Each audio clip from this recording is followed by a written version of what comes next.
todo mundo conhece.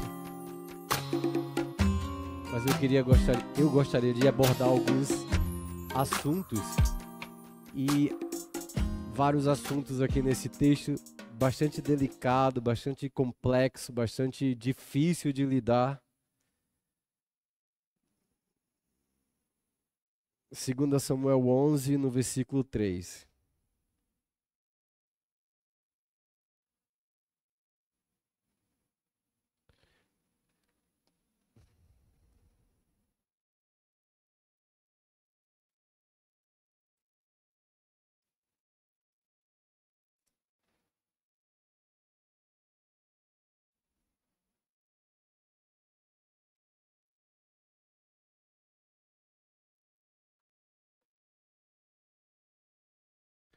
Bom, vamos lá. Tudo ok aí, João? 2 Samuel 11, vamos começar do versículo 1. Na primavera do ano seguinte, na época em que os reis se preparavam para a guerra, Davi enviou Joabe e o exército israelita para destruir os amonitas e cercar a cidade de Rabá. Mas Davi ficou em Jerusalém. Uma tarde aconteceu que Davi deitou para descansar, mas não conseguia dormir. Então ele se levantou e foi para o terraço, no palácio real, e começou a prestar atenção em uma mulher muito bonita que tomava o seu banho. Então chamou um dos seus auxiliares e mandou procurar saber quem era aquela mulher. Então disseram: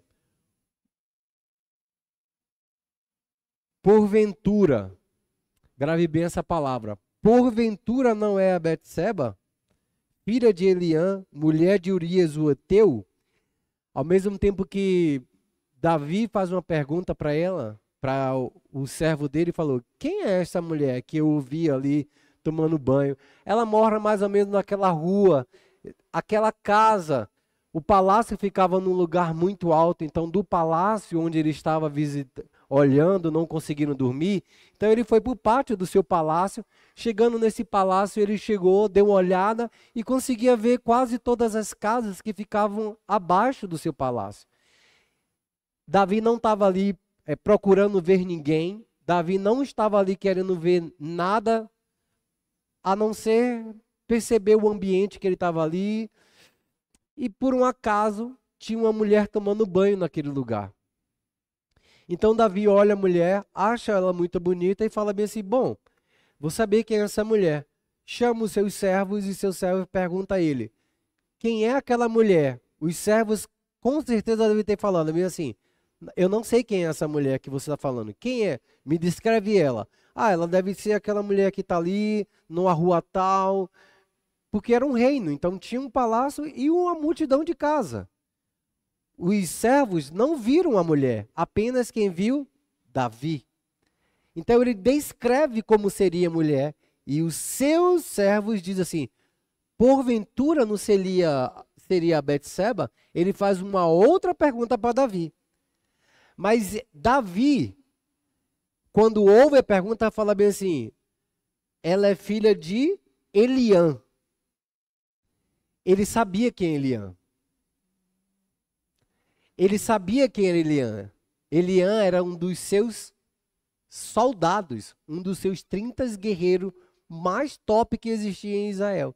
Então, consequentemente, ele também sabia que a filha de Eliã, o teu soldado, o teu guerreiro, era casado. E as escrituras vai dizer que ele era... Alguém comentou, é Eliã que é casada com o Heteu. Os heteus eram um povo que viviam em constantes lutas com Israel. E alguns morreram, outro tempo teve outra guerra, morreram também. E eles começaram a se misturar no povo de Israel. Mas só que ao mesmo tempo que se misturavam, eles iam deixando as práticas religiosas, porque Davi era um homem muito fervoroso. E o templo, nesse momento, já existia. Então, era comum que todas as pessoas que estivessem no reino dele somente adorassem ao Deus eterno. Era como se aquele heteu estivesse ali, vivendo de acordo com as tradições e a lei judaica. Então, ele era alguém, entre aspas, que nós chamamos de pertencente àquela nação, pela cultura e pela vivência. Até porque ele também era casado com Betseba. E aí o texto vai dizer, Davi, no 4, Davi mandou buscá-la e teve relações com ela. Betseba tinha justamente terminado o seu ritual mensal de purificação, ou seja, tinha deixado o tempo em que as mulheres menstruam. E aí ela teve seu ritual mensal de purificação e ela voltou para casa. Mais tarde, a mulher percebeu que estava grávida e mandou uma mensagem a Davi dizendo que está grávida. O pecado de Davi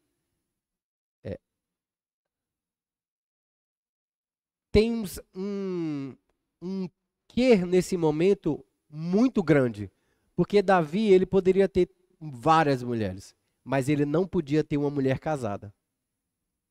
Ele não podia tomar aquela mulher. Qual é o pecado de Betseba? Nenhum. A Bíblia deixa muito claro, e você vai ver que Natã, quando ele chega, ele condena especificamente Davi. Ele não direciona o pecado. A mulher poderia sair, a mulher poderia fazer isso, a mulher poderia dizer não. Infelizmente, não. Ela não poderia. Não é o nosso tempo em que as mulheres têm empoderamento, que as mulheres têm o dizer sim, o dizer não. Não existia, e ainda mais para um rei. Então ela era, entre aspas, uma mulher que não tinha voz naquele momento. Ela é uma mulher que tinha que ter a relação sexual com ele. Ela não tinha escolha. E Natã, quando ele aparece para Davi, ele fala assim, você errou. Não foi ela. Em outro momento, quando Eva erra, Deus fala bem assim, por que comeste? Ou seja, ele condena o pecado de Eva. Ele diz assim, por que foste desobediente? Mas no caso de Betseba, ele não diz nada, apenas Davi. Só que esse pecado que ele comete é um pecado que ninguém sabe. Ninguém sabia. Nós sabemos porque as escrituras nos apontam e nos fazem ler. Mas no caso de Davi, no caso do reino de Davi, ninguém sabia, a não ser Davi, Betseba e o Senhor. Davi, Betseba e o Senhor. Então, Davi, no capítulo 12, o Senhor, então, envia Natã. 12, versículo 1. Natã é um profeta e vai ao encontro de Davi. Deus não fala para Natã que Davi tinha pecado. Deus não fala para Natã a respeito do pecado de Adão, como foi, que horas foi. Ele não conta nada. Natã não sabe de nada do pecado. Apenas ele envia Natã para lhe contar uma história. E a história é o seguinte, no capítulo 12, versículo 1. Então o Senhor enviou o profeta Natã para contar uma história. 2 homens moravam em uma certa cidade, um deles era um homem rico e o outro era pobre. O rico era dono de um rebanho de ovelhas e gados. O pobre, porém, possuía... o rico era dono de rebanhos e ovelhas e gado, e o pobre, porém, possuía somente uma ovelha, que ele comprou quando era bem pequeno e a criou com muito amor. Essa ovelha era o animalzinho de estimação do seu filho. Comia com ele no mesmo prato, bebia com ele no mesmo copo, era tratada com carinho pelo seu dono, que até dormia em seus braços, como se fosse uma das suas filhinhas. Certo dia chegou o viajante à casa do homem rico.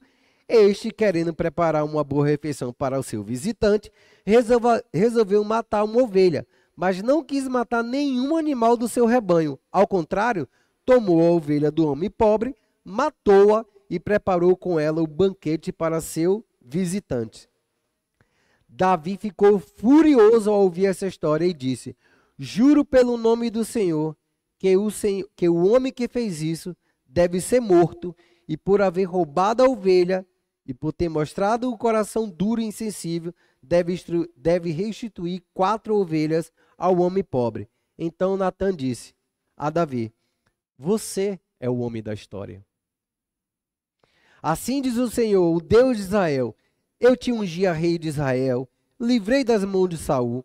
O palácio dele agora é seu, as mulheres dele agora são suas. Também dei a você o reino de Judá e o reino de Israel. E se isso não bastasse, ele te daria muito mais. Por que então você não me respeitou a palavra do Senhor e praticou uma coisa tão horrível? Você matou Urias, o heteu, com a espada dos amonitas e ainda roubou-lhe a mulher. Tenso ou não? Davi, achando que ia ficar o seu pecado escondido,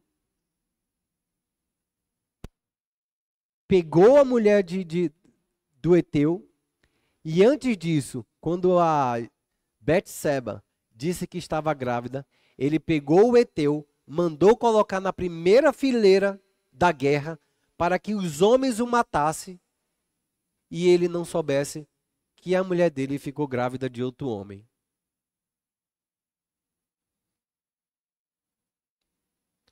Davi fez tudo isso em silêncio.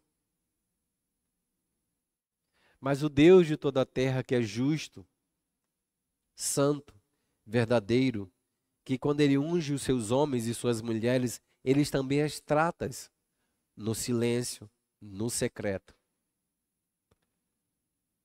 A impunidade e a injustiça não passa despercebido pelo Senhor. Quem pensa que passa, não precisa de julgamento, porque o Senhor trata com muita justiça os erros dos teus ungidos, os erros dos seus filhos, e seja ele quem for. Se você é filho, você vai passar pela correção de Deus quando passar por isso. Porém, Davi recorreu à misericórdia do Senhor. Ele entendeu que fez errado. E qual foi o erro de Davi aqui? Porque ele diz assim: por que você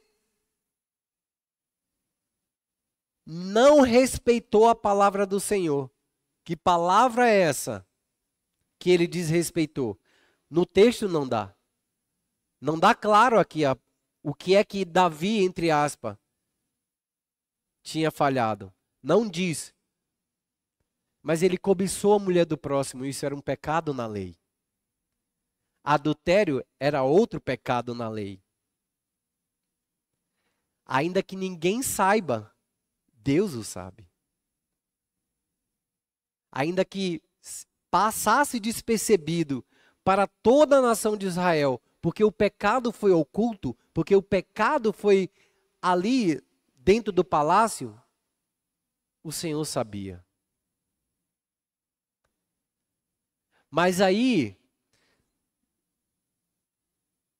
eu quero trazer um breve comentário sobre isso. Porque muitas vezes a gente percebe que Davi pecou, e muitas vezes a gente fala assim: nossa, o pecado daquele homem foi terrível. E é terrível. O pecado daquele homem foi pesado.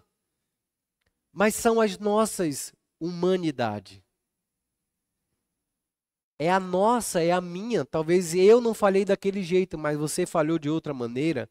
Talvez as pessoas que estão aqui não fez o mesmo pecado que Davi, nem o mesmo pecado de Adão, seu primeiro pecado, correto? Todos estão entendendo? De alguma forma nós erramos. E como que Deus age na nossa humanidade falida? Como que Deus age na nossa dificuldade em muitas vezes nos controlar? Porém, Natã, quando ele corrige Davi, ele dá duas profecias. Vamos ler as profecias.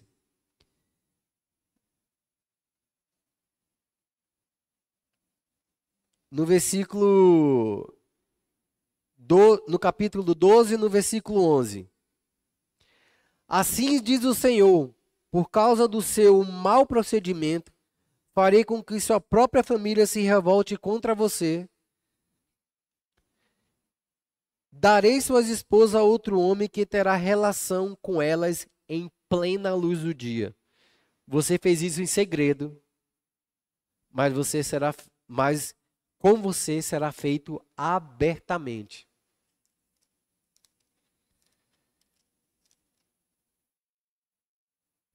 Por causa desse pecado de Davi,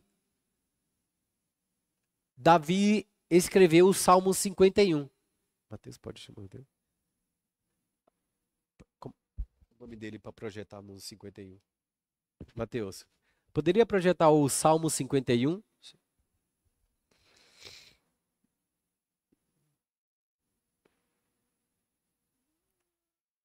Salmo 51.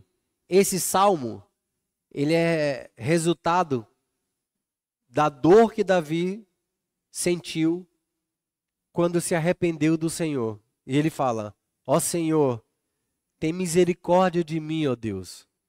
Segundo a tua benignidade, apaga minhas transgressões, segundo a multidão das suas misericórdias. Mais um. Lava-me completamente a minha iniquidade e purifica do meu pecado. Até aqui. Percebe que Davi, ele entende que ele errou, ele entende o mal que ele fez, e a única pessoa que ele devia, entre aspas, uma satisfação dos atos deles era quem? O Senhor. Porque Davi, ele comete uma outra dificuldade que nós temos em quando ouvimos algum pecado de alguém. Eclesiástico 7:17.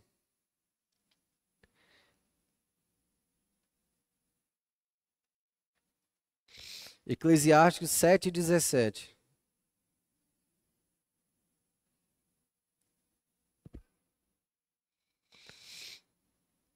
Eclesiastes 7:17 diz o seguinte: não seja demasiado ímpio, nem seja louco, porque morreria fora do tempo. Na minha versão diz assim: não seja demasiadamente justo. Demasiadamente justo. O que é demasiadamente justo? É quando nós ouvimos uma história a respeito de alguém e alguém nos pergunta a respeito disso e a gente dá uma nota de julgamento. A gente julga aquela pessoa. Fala, ah, nossa, esse cara fez isso, ixi, esse cara merece a morte. Esse cara merece isso. Esse cara merece aquilo. Isso é ser demasiadamente. Porque a diferença da justiça era mais interessante que nós usássemos de misericórdia. Reconhecendo que todo mundo é falho, que o Senhor tenha misericórdia de você. Porque a Bíblia fala também que aquele que está em pé, cuida-se. Cuida para que não caia. Aquele que está em pé, cuida para que não caia. Se alguém errou, ele tem o Espírito Santo. O Espírito Santo pode corrigi-lo. Se alguém errou, Deus é o juiz dele. O juiz pode fazer julgamentos retos e corretos. E, segundo a sua bondade e benignidade. Davi falou bem assim: nossa, esse homem deveria ser morto. Natan vira para ele e falou bem assim, por causa de Eclesiástico, ele falou bem assim: esse homem é você, e você vai morrer. E você vai ser morto. E ele fala: não, Senhor, tenha misericórdia de mim. Passou um tempo de oração, escreveu o salmo.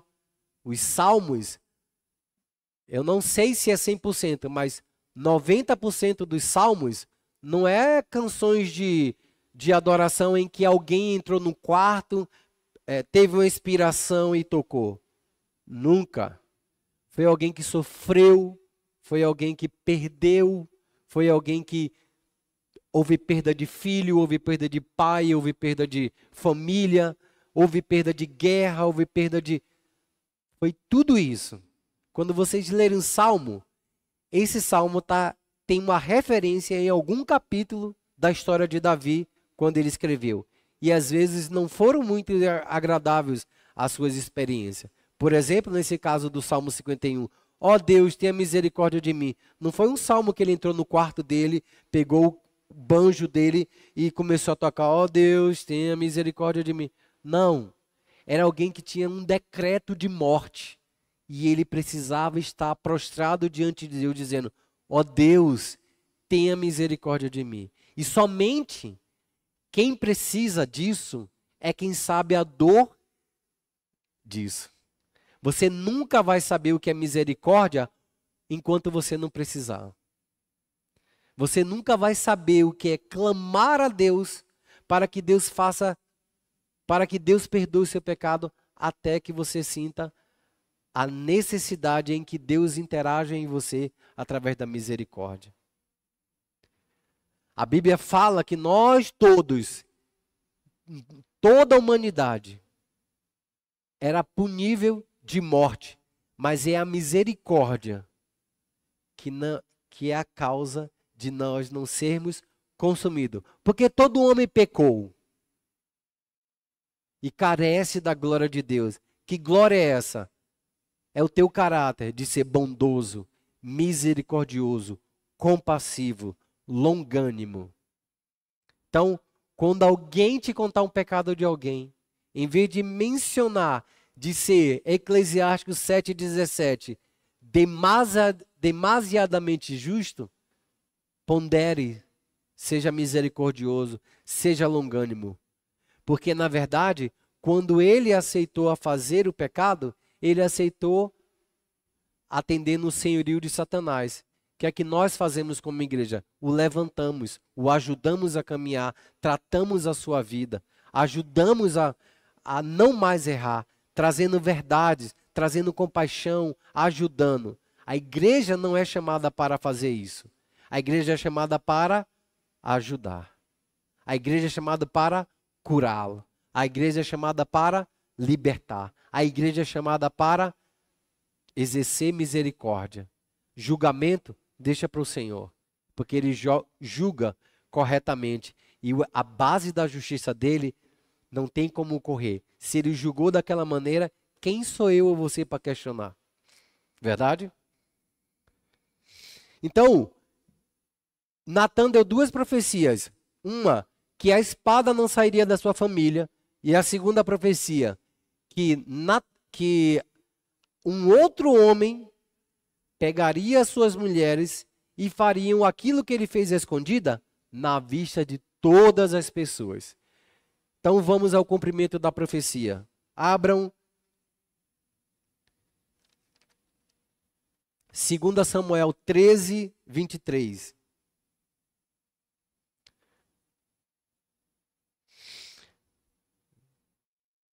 Passado 2 anos, Absalão tosqueava em Baal-Razó, que está junto a Efraim, e convidou Absalão, todos os filhos do rei.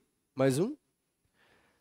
Foi ter Absalão com o rei, que é o pai dele, e disse: eis que teu servo faz a tosquia, peço que com teu servo venha o rei e os seus servidores. O rei, porém, disse a Absalão: não, filho meu, não vamos todos juntos, para não te sermos pesado. Instou ele com Absalão, pois ele não quis, contudo, porém ele não quis ir, contudo o abençoou. Mais uma. Então disse Absalão: se não queres ir, pelo menos deixa ir conosco Aminon, meu irmão. Porém o rei lhe disse: para que iria ele contigo? Vou contar a história de Aminon e Absalão. Aminon é o meio-irmão de Absalão, que também tinha uma irmã chamada Tamar. Então, certo dia, Aminon teve desejos muito fortes e queriam ter uma relação sexual com Tamar, que é sua meia-irmã. Então, o que ele fez? Estava muito doente, pediu para Tamar trazer um pouco de comida para ele no quarto. A Tamar não quis fazer isso, então ele pediu ao rei, o pai dele, para que Tamar fizesse essa comida, e então Tamar obedeceu e foi. Chegou lá, ele jogou a comida fora, deitou com ela, e ela ficou desonrada, ficou triste, abatida, sem ter como conjecturar com aquela dor que ela vivia. Porém, Absalão, o irmão dela, percebendo isso, chegou e questionou para ela o que tinha acontecido. E ela contou que Aminon tinha desfrutado dela. O que é que Absalão fez? Agora é a hora da minha vingança. Convidou o rei e sua família, o rei não quis ir, então ele falou, então deixa Aminon, aquele meu irmão que é querido, vir para o meu banquete. Então o rei falou assim, ok, vai Aminon. Quando chegou lá, ele deu ordem, na hora que todos estavam comendo, ele deu ordem para que matasse Aminon, para vingar o que ele tinha feito com a meia-irmã dele. Primeira profecia, Absalão traçou com espada a vida da própria família, porque Davi tanto era pai de Aminon, como pai de Tamar, como pai de Absalão. Segunda profecia,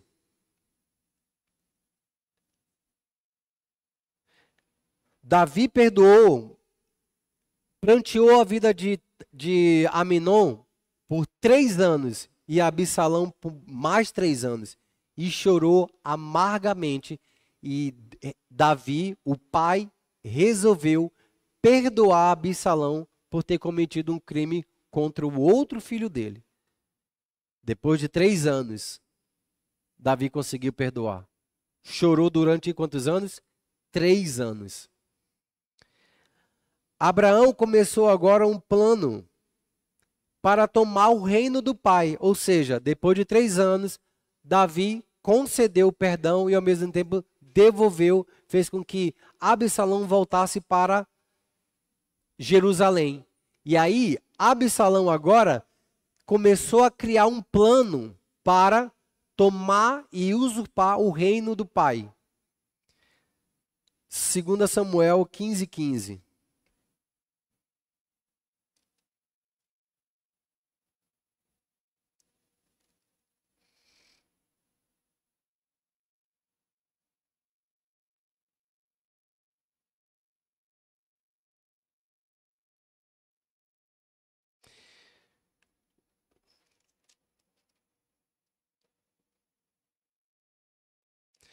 Deixa eu começar aqui do...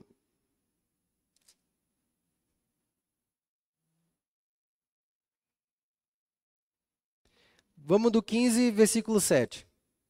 15, versículo 7. A cabo de 4 anos, disse Absalão ao rei, deixa-me ir a Hebrom cumprir o voto que eu fiz para o Senhor. Mais um.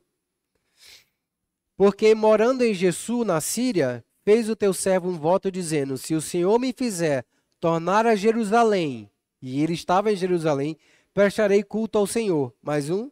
Então lhe disse o rei, vai-te em paz. Levantou-se, pois, e foi para Hebrom. Enviou Absalão emissários secretos por todas as tribos de Israel, dizendo, quando ouvir o som das trombetas, direi, Absalão é o rei em Hebrom. De Jerusalém foram com Absalão 200 homens convidados, porém iam na sua simplicidade, porque nada sabia daquele negócio. Mais um. Também Absalão mandou vir Aitofel, o Gilonita, do conselho de Davi na cidade de Giló, enquanto ele oferecia o seu sacrifício, tornou-se poderosa a conspiração e crescia o número do povo que tomava partido de Absalão. Até aqui. O que é que aconteceu?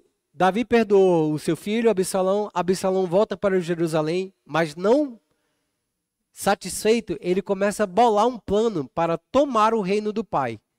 E aí, o que é que ele fez? A primeira coisa que ele fez, no capítulo 15, não precisa abrir, 15:1, ele fala, então Absalão adquiriu uma linda carruagem de guerra, cavalos e 50 homens que corriam à sua frente. Depois, ele começou a atender as pessoas que ficavam na porta do palácio. Quando as pessoas iam pedir conselhos ao rei, o que é que ele fazia? Nossa, qual é o seu pedido? Ah, eu gostaria que você julgasse isso, julgasse aquilo. Então Absalão falava assim, nossa, se no reino de meu pai tivesse um conselheiro tão sábio como eu, as coisas iam bem. Então todas as pessoas que chegavam naquele lugar durante 4 anos, Davi foi ganhando o coração das pessoas. Durante 4 anos ele ficou fazendo isso. O pai não percebeu nada. Isso é muito real muitas vezes nas igrejas. Muitas pessoas que têm aquele, você é meu querido, lá, lá, lá, lá, lá, lá, lá, lá, mas muitas vezes quer ganhar o coração para muitas vezes conspirar contra as autoridades, contra as pessoas com que ele tem desavença, com que ele não gosta, com que ele é contra no ministério, com que ele não se dá bem naquela área. Isso é muito real no meio da cristandade. Muito visível. É ou não é? E aí, como é que você tá? Não sei o quê, vamos na casa tomar café comigo, lá, lá, lá, lá. Nunca é com os outros amigos, nunca é com a congregação inteira, é sempre com aquele, aí ganha o coração daquele, aí aproveita o momento para compartilhar determinadas coisas que não gosta, exemplo do pastor, ou da Leia ali, ou do José. Eu não gosto do José, que ele fala, não sei o que, aí todo, também é isso. Daqui a pouco está conspirando dentro da igreja, em vez de 4 anos Absalão ficou fazendo isso. E isso muitas vezes, quando eu percebo no meio da igreja, eu já fico meio tenso assim. Porque eu consigo enxergar essas coisas muito claro. Muitas vezes eu não tenho nada a pessoa, não falou nada. Mas eu tô aqui, eu falo, aquele negócio não tá muito claro para mim. Então o que é que ele fez? Durante 4 anos ficou tentando convencer a multidão, combinou com Aitofel, combinou com o seu sacerdote. Naquele tempo não existia mídia, não existia uma televisão, não existia nada para dizer assim, Davi abdicou do trono e passou para o seu filho, ou vice-versa. Não existia nada. E as pessoas que começaram a ter desavença, no capítulo que Davi comete o pecado, Natan fala para Davi dizendo assim, e você abriu brecha para os teus adversários com esse pecado. Ele abriu brecha para os seus adversários. Então, Davi sobe a Hebrom para poder fazer um sacrifício, e eles já tinham combinado com todas as pessoas que estavam combinadas com eles, estavam ali firme com ele, quando tocarem a trombeta em Hebrom, saiba que Absalão é rei, e todos gritem, Absalão é rei. O cumprimento da segunda profecia. Absalão, quando ele volta com uma multidão, ao ponto de Davi ter medo de entrar na guerra, porque a primeira pessoa que ele deveria matar quem era? Já perdeu um filho com a Betseba, porque Deus falou bem assim, o teu filho nascerá morto. Já perdeu um filho com o Aminon. Já teve um momento de desagrado com a filha Tamar. Teve outro problema com Absalão. E agora ele tem um outro grande com Absalão. Que é Absalão tentar usurpar, corrupiar o trono do próprio pai. Uma coisa que eu quero deixar muito claro, e que eu vejo as pessoas muito buscando essas coisas, é assim, o chamado pertence àquela pessoa. Eu não posso usurpar o chamado daquela pessoa. Quem foi chamado para ser pastor? Eu não posso usurpar o lugar dele, ou querer ser mais do que ele, ou querer nada. Eu apenas preciso... A Bíblia fala no Novo Testamento que Paulo fala assim, sou o que sou por causa da graça. Ele vai cumprir o chamado dele, eu estou aqui para ajudá-lo a cumprir e chegar onde deve. Eu vou cumprir o meu chamado, você vai cumprir o seu chamado. Ninguém precisa ficar com inveja, ninguém precisa estar com esses sentimentos mesquinhos para poder fazer determinadas coisas. O que mais se vê na igreja brasileira hoje é as pessoas querendo tomar posições. Algumas ou 2 vezes eu já comentei isso quando eu estava na Itália, na parte da bota lá da Itália, não tinha uma igreja evangélica. Eu queria ir de domingo cultuar na igreja e não tinha uma igreja. E a única igreja que eu vi que abria dia de quarta-feira era a Chiesa Testemunha, não, TJ, Testemunha de Jeová. Era a única igreja que eu vi aberta numa quarta-feira à noite. O Brasil tem um celeiro absurdo de cristãos, um absurdo de evangélico, mas em outras nações não tem nada, nada, nada. E aí você fica, e eu ficava pasmo, eu falei assim, nossa, lá no Brasil tem um monte de gente querendo buscar ser pastor, ser isso, ser aquilo outro, enquanto outras nações não tem nada. Sabe que é nada, é nada. Ainda hoje eu estava aconselhando uma senhora que era da minha igreja lá em Portugal, e ela, pastor, eu queria conversar contigo, você tem um momento? Conversei com ela. Ela não está frequentando a igreja, por conta de que ela procura uma igreja na redondeza dela, na parte de Setúbal, em Portugal. E assim, as igrejas, elas são portuguesas. Ela não tem muito essa vivência nossa de ter igreja batista, igreja Assembleia de Deus, igreja pentecostal, igreja, um monte de igreja. Não tem. E ela fala, onde tem uma igreja aqui próximo quando você morava? Porque eu não estou lá, não consigo cuidar de todo mundo. E ela, está acontecendo isso, isso, isso. O que você me aconselha? Isso, isso, isso, isso.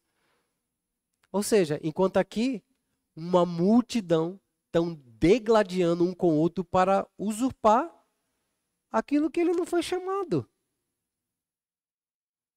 Ou para falar mal daquilo que ele não faz, que é pior ainda. Esse dia eu estava conversando com um determinado colega de trabalho e ele fala, e eu sei que ele era evangélico, ele fala comigo, eu larguei mão, muita gente hipócrita.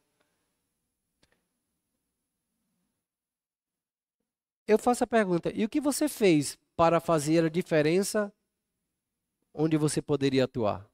E o que você fez para ser diferente daquele hipócrita?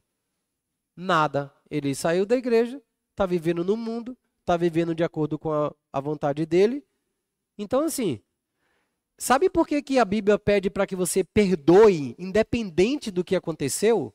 É que quando você perdoa, vou dar um exemplo. Quando um assassino vem e mata alguém da tua família, e você vai lá com a sua justiça própria, mata outra pessoa, você se torna 2 assassinos.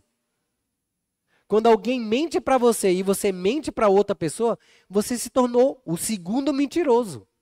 Quando alguém te rouba ou te fala mal de você, e aí você sente aquela dor e vai falar mal dela para outra pessoa, são 2 pessoas maldizendo a outra pessoa. Então, por que Deus fala bem assim?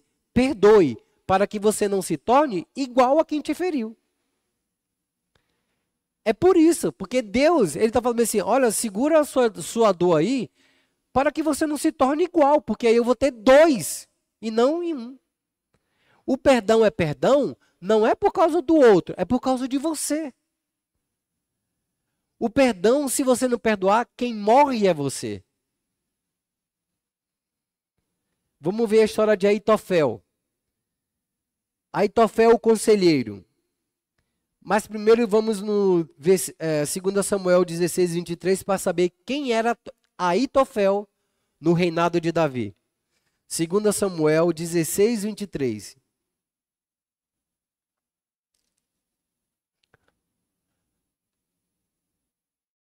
O conselho que Aitofel dava naqueles dias era como uma resposta de Deus a uma consulta. Tal era o conselho de Aitofel, tanto para Davi como Absalão. Quem era Aitofel? Que comunou com a conspiração contra Davi com Absalão, seu filho. Aitofel era um homem conselheiro de Davi, que quando ele falava, os conselhos dele era como se fosse vinda do próprio Deus. Ou seja, um homem poderoso usado por Deus. E o que é que fez com que Aitofel se transformasse agora num impostor? Ou em alguém traíra? Ou alguém que prestava honra ao rei e agora não sei o que aconteceu, porque o texto não vai dizer por que Aitofel se bandeou para a vida de Absalão, já que ele sabia que Absalão era o impostor. Li, reli de novo, e li novamente, e não consegui encontrar um pequeno problema em que Aitofel pudesse dizer: Aitofel traiu ao rei Davi por conta disso. Você só vai conseguir perceber isso no Samuel, 2 Samuel 23, 34. 2 Samuel 23, 34. Elifete, filho de Asbai, filho de Macatita, Eliã, filho de Aitofel, Gilonita. Quem era Betseba? Alguém lembra? Filha de Eliã. E quem é Eliã? Filho de Aitofel. Ou seja, a mulher que Davi pegou para ter um filho e viver no palácio dele, mandando matar o Eteu, é neta de Aitofel. Betseba, a mulher que se tornou a mulher de Davi, por causa do adultério que ele cometeu com ela, é neta de Aitofel. Só que ninguém ficou sabendo sobre isso. O que é que Aitofel percebeu? Bom, o Eteu, o esposo da minha neta, foi para o campo de batalha e morreu lá. Bom, se Davi não tivesse nada aí escondido, ele não colocaria o Eteu na frente da batalha. Ele ia colocar lá atrás, porque ele não era o homem de guerra. Eliã sim era homem de guerra. E ele morreu na batalha. Mas Betseba ficou grávida. Aitofel perguntou: ué, mas se o Eteu estava na guerra, como que Betseba ficou grávida? Passado o tempo do luto, Davi pega a Betseba e traz para dentro do palácio. Aitofel falou: já sei quem foi que transou. Já sei quem cometeu e quem foi o pai do filho que morreu. Foi o Davi. Em silêncio, ele guardou, em vez de perdoar. Em silêncio, ele guardou a raiva, o ódio. Em silêncio, ele ficou. Ou seja, se Absalão ficou 3 anos para voltar, se Betseba demorou 9 meses para conceber um filho, se antes mesmo da guerra Davi teve relação sexual com Betseba, significa que mais ou menos de 5 a 6 anos, Aitofel guardou raiva contra o próprio rei, contra o amigo dele, que era amigo Aitofel era amigo de Davi. 5, 6 anos. Sabe o que é guardar um rancor pela vida de alguém? Por que não abandonou? O que é que Aitofel faz? Conspira. Só que aí ele comete a mesma coisa de Eclesiásticos 7,16. Agora eu sei que é Davi que pecou, então Eclesiásticos 7,17 vai dizer: não seja demasiadamente justo. Ou seja, aquele homem fez isso, morte para ele. E onde está a misericórdia? E onde está a longanimidade? E onde está a compaixão? E aonde está se colocar no lugar do outro? A empatia. Porque é muito fácil a gente não cometeu nada, julgar a vida do outro. E quando nós somos aquele que cometeu, fazemos o quê? Desejamos a morte assim como nós julgamos quando nós juntamos? É isso que o Evangelho propõe. Perdoar, ser compassivo, que são fruto do Espírito. Correto? Estão entendendo isso, gente? Tá claro isso para vocês? Falo isso de experiência própria, tá? Mais uma coisa. Aitofel era a boca de Deus. Agora ele está sendo usado por causa das suas dores para poder ir contra ao rei dele. Porque ele sabia que quem foi chamado para ser rei foi Davi. Absalão não foi chamado para rei. Até porque depois disso, é Salomão, o filho de Betseba, ela vai ter outro filho chamado Salomão. E Deus o amou, Salomão. E é ele quem substitui Davi. Então, Absalão não tinha nem a pré-candidatura a ser rei. Mas aí, Aitofel, que era o conselheiro e boca de Deus, ele dá um conselho para Absalão. Olha o que ele vai falar para Absalão. 2 Samuel 16, 20 a 22.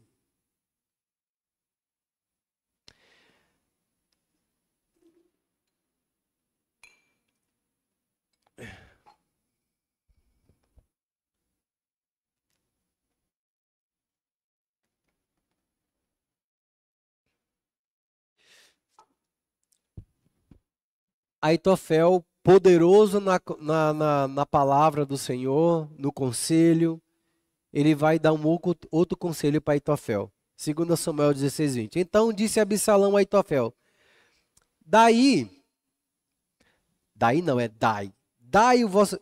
A linguagem dessa Bíblia é tensa, né? Dai! Mas volta lá um pouquinho de gentileza. Um atrás. Dai conselho. Dai conselho entre vós sobre o que devemos fazer. Absalão pergunta a Aitofel. Então, Aitofel, tenho essa decisão para tomar. Que conselho você dá para mim? Mais um.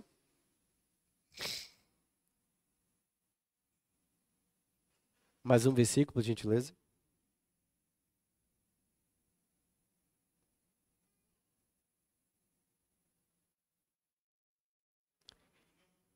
Vinte e um. Travou? Ok, eu leio aqui. Obrigado. 16, 20.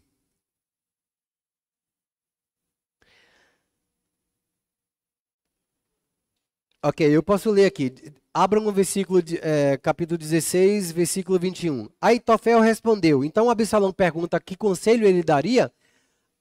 Aitofel fala assim, respondeu. Vá ter relações sexuais com as concubinas do teu pai, aquelas que ele deixou aqui para conservar o palácio em ordem. Então, tá aí? Olha lá. Vá ter relações com as concubinas do seu pai, aquelas que ele deixou aqui para conservar o palácio em ordem. Então, todo Israel saberá que você insultou seu pai, e o insulto foi tão grande que não haverá esperança de reconciliação. Com isso, se fortalecerão os que estão com o Senhor. Aitofel, assim você armada uma tenda para Absalão no terraço do palácio, bem à vista de todo o povo. Todo o povo assistiu a Absalão transando com 10 concubinas. O conselho de Aitofel, um homem que era usado poderosamente por Deus, mas por falta de perdão, virou um homem satânico, né?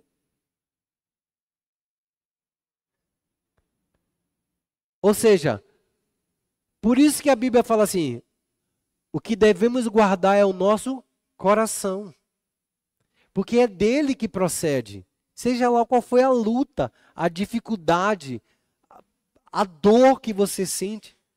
Passa pelo luto, passa pela dor, mas aprenda a perdoar. Aprenda a liberar a sua vida. Porque senão, você que era um homem poderoso usado por Deus, agora alguém te pede conselho. E particularmente eu vivi isso quando estava indo para a Europa. Uma mulher que era poderosamente usada na minha igreja. Estava lá no culto, ela tinha uma revelação, ela entregava e era Deus falando. A primeira vez que eu vim para cá, depois da pandemia, eu estava no púlpito pregando.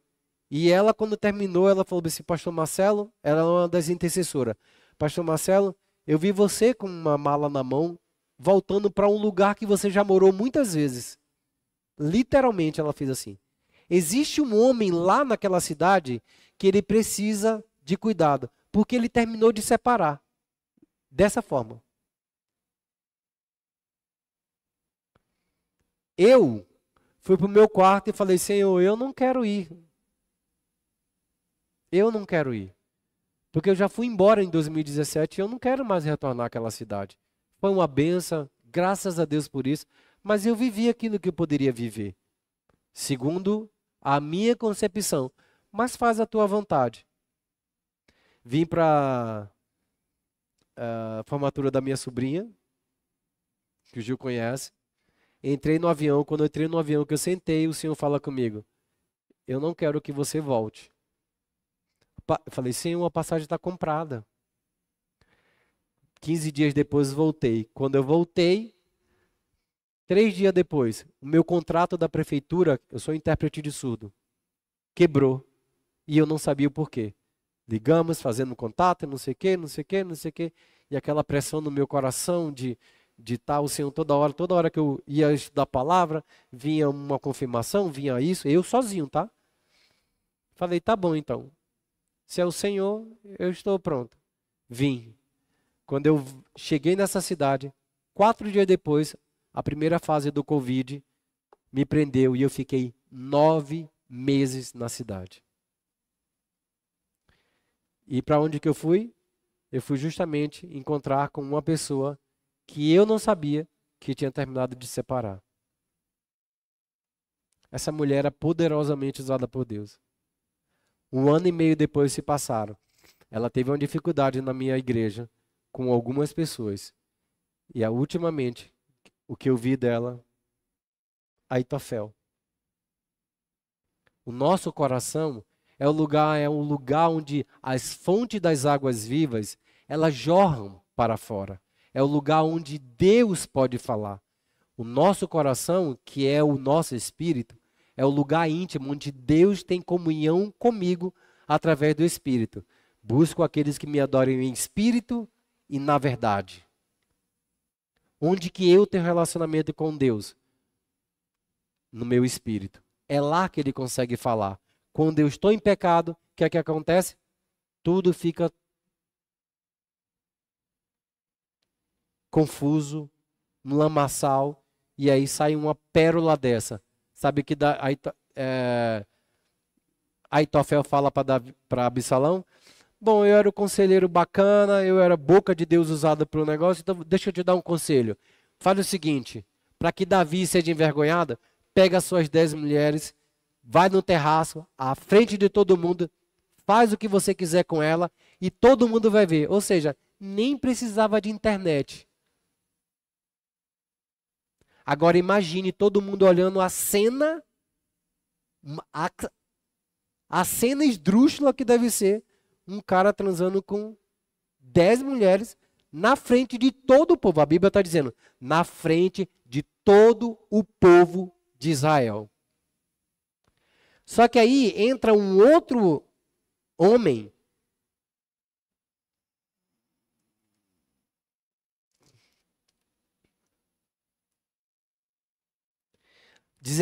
Versículo 5. 2 Samuel 17, 5.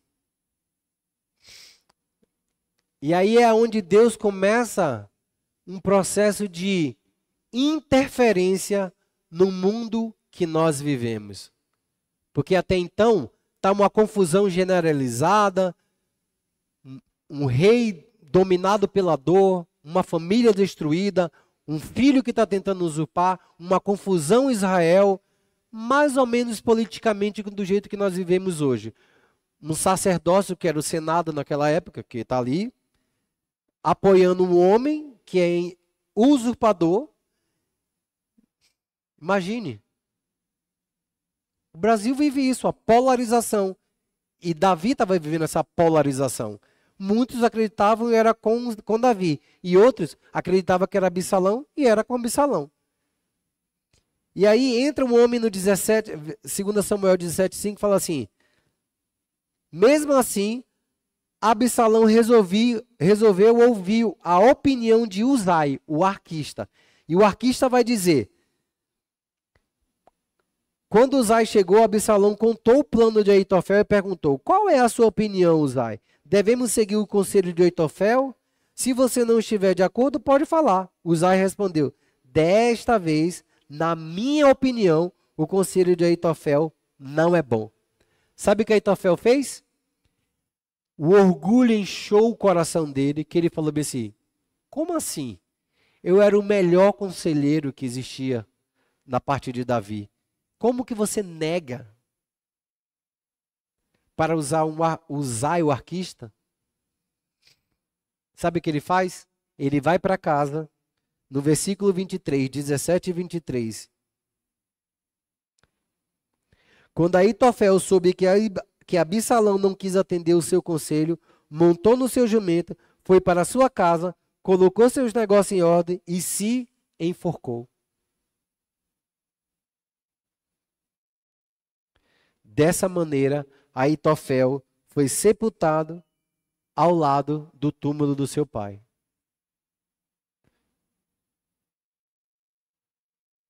E aí? É melhor perdoar ou é melhor viver no pecado, na falta de perdão, na condenação e na morte?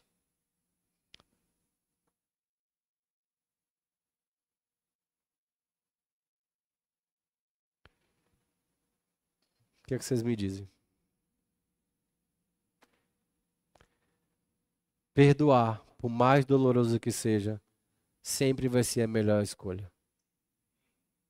O perdão que Deus fala é que você deve fazer, ele protege a sua vida, não protege a vida do outro.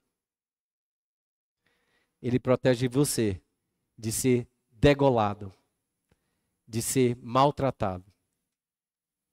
Tenha certeza que se Aitofel pudesse perdoar, o próprio Deus vinha em justiça, cuidaria, consolava, tratava, restaurava.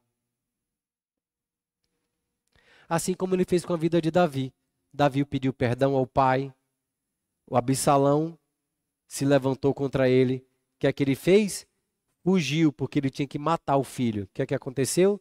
Ao longo de meses de batalha, Absalão estava correndo dos guerreiros de Davi, debaixo de vários arbustos, e o cabelo de Aitofel grudou nas árvores e deixou ele empendurado. Os guerreiros de Davi, enquanto ele estava pendurado, começou a lançar lanças assim, ó, furou Absalão inteiro. Sabe o que é furou? E Davi falou bem assim: não matem o meu filho, traga ele para mim, não matem meu filho, gritando: não matem meu filho.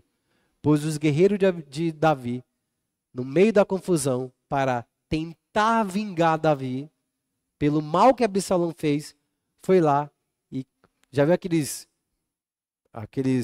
aquelas lanças assim grandes que tem uma ponta aguda assim, ó, começaram a furar Absalão inteiro, o sangue jorrava para baixo. Uma morte terrível de um cara que não podia se mover, preso a uns galhos de árvore. Um dos conselheiros foi para a presença de Davi e quando ele viu o mensageiro correndo, ele colocou a mão na cabeça. Mataram meu filho? Ninguém respondeu nada. Ele já sabia que matou o filho dele. Pranteou mais vários anos por causa da morte de Absalão, a morte do seu filho de Betseba, a morte de Aminon, a desonra da sua filha, por causa de um ato. Perdoar sempre vai ser a melhor escolha, doa o que doer. Vamos ficar de pé?